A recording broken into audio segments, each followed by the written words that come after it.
What's going on, y'all? Jared Stanley here with our Rangers pregame news and notes. Rangers-Astros game 2 of this 4-game series. Stunk to lose last night, but it was an entertaining game. The Rangers fell 4-3 in 11 innings. We're going to get to a couple elements of that game here in a second. It's Wes Benjamin on the mound for the Rangers, Zach Greinke for the Astros. Maybe cool for Wes Benjamin to be paired up against Zach Greinke. He's a baseball nerd in a good way. You know, he appreciates the game and the history. Zach Greinke is likely a Hall of Famer, certainly one of the best, if not the best, active pitcher going in Major League Baseball, just from a total career achievement standpoint. Greinke ranks second in wins, second in innings, third in strikeouts, first in starts among active pitchers. He's got the best walk rate among active pitchers. So you got a guy who's certainly accomplished a lot, plus a Cy Young. Wes Benjamin maybe one day can get there. You know, I think he'd take half of that probably. He went down after having some control issues early on. That's uncharacteristic for Wes. It's not really a typical challenge that he faces.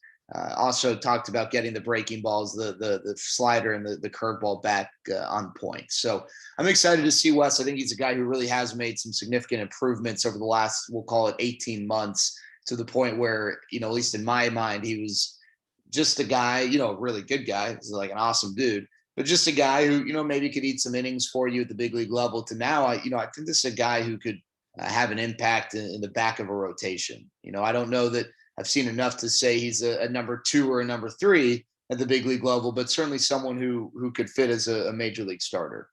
All right, I want to go to last night's game. 2 things. We'll start with one bad, and then we'll get to one good. The bad is the bottom or the top of the 10th. Rangers have men at the corners, nobody out.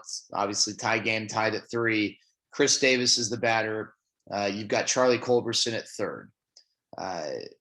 Chris Davis hits a dribbler up the third base line. Maybe not like a dribbler, like a swinging bunt, but a slow ground ball up the third base line that's fielded in front of the bag at third. So not hit hard enough for the ball to travel past the bag at third. The Astros end up turning a double play, and Charlie Culberson ends up having to stay put at third base. So the Astros get the best of both worlds. Not only do they get the double play, but no run scores, and the Rangers end up failing to score in that inning. That's a tough read for a base runner because, really, like, of all the places Chris Davis could hit that ball, that's like the one place and the one pace where it's tough for the base runner, because if you go too soon, the ball was hit hard enough to where if you go too soon, you're out at home. A basic throw that 90% of Americans who have played baseball could make gets you out at home. If you don't go and then go, like, hesitate, then you get tagged out, obviously. You've got to make the perfect read. And, I asked Chris Woodward after the game, what could Charlie Culberson have done differently? And I agree with what he said. It was sort of my thought. I didn't want to lead him down that path, but you go once the throw gets made to second, and you do it realizing that you're probably going to be out at home, but you're much better off forcing Jose Altuve, the second baseman, to make that throw to get you out in that situation than you are allowing Jose Altuve to just complete a routine double play turn. A few things, and I don't know that it's up to Charlie Culberson to process this specifically when he's at third, but Jose Altuve dealt with the yips last year in the postseason. And while he's graduated beyond that, it's not like he's Kyle Seager or Manny Machado, 2 guys known to have like impeccable accuracy. All it takes is a throw that's slightly high, a throw that's slightly low, a throw that's slightly wide, and that could create the lane Charlie Culberson needs to slide or dive in safely. Chances are Jose Altuve gets him out, but it's a more uncommon throw for Jose Altuve to receive a throw from a third baseman and then throw home than to just turn a double play and then leave it up to someone else to drive you in when the league batting average is 230.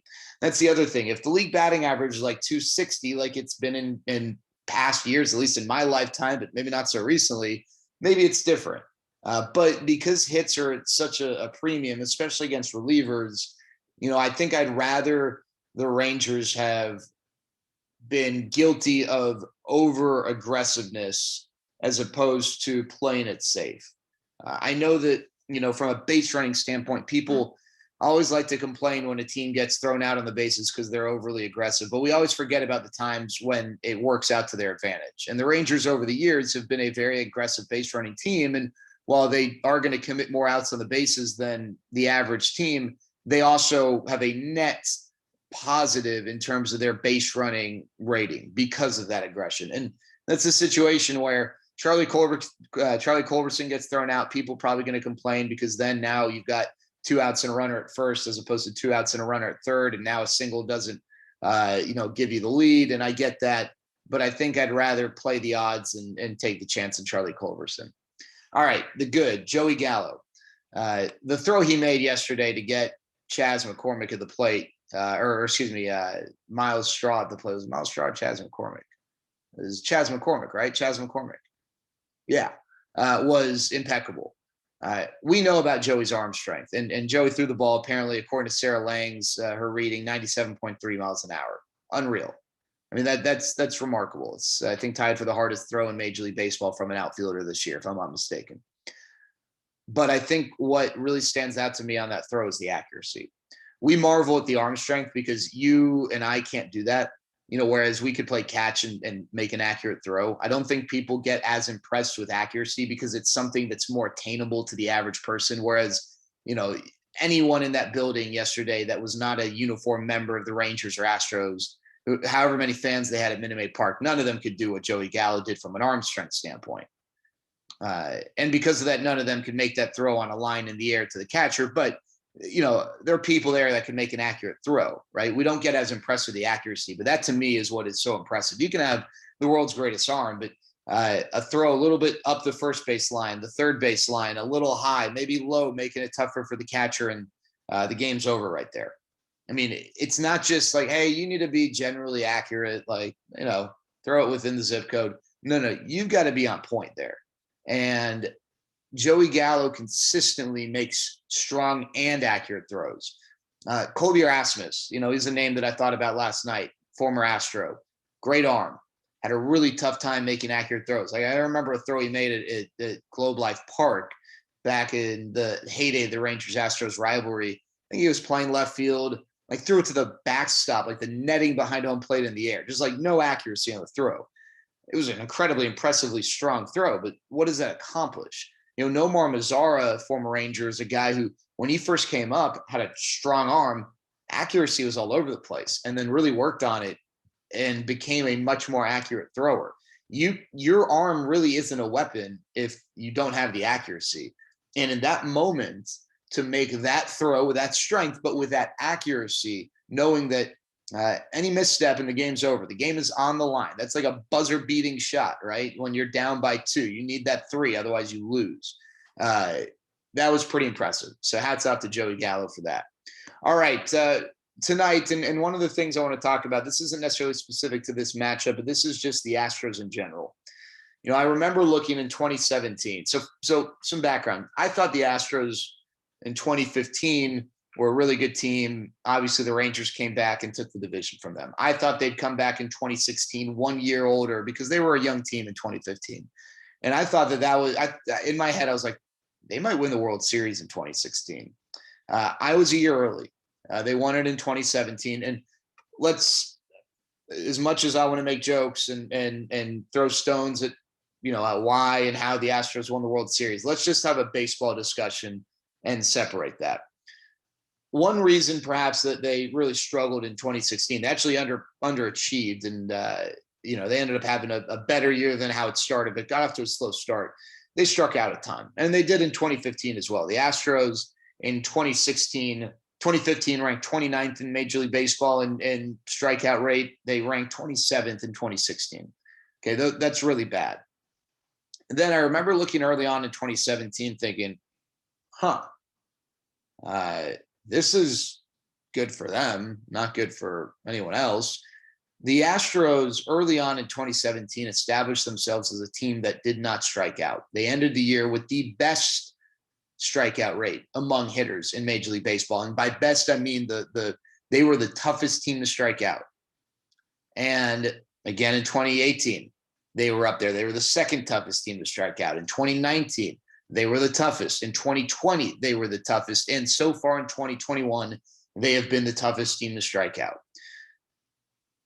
The Astros organizationally might have used some disposal techniques to help, but generally speaking, they were able to instill a philosophy that promoted the importance of contact. And if you've been following baseball, you know the Astros didn't do that and haven't done that at the expense of power. I mean, they have been among the most powerful, highest run scoring teams in baseball. It's not like their hitters are just hitting ground balls instead of striking out, but they made some roster upgrades, adding a guy like Michael Brantley, for instance, who's one of the toughest in Major League Baseball to strike out.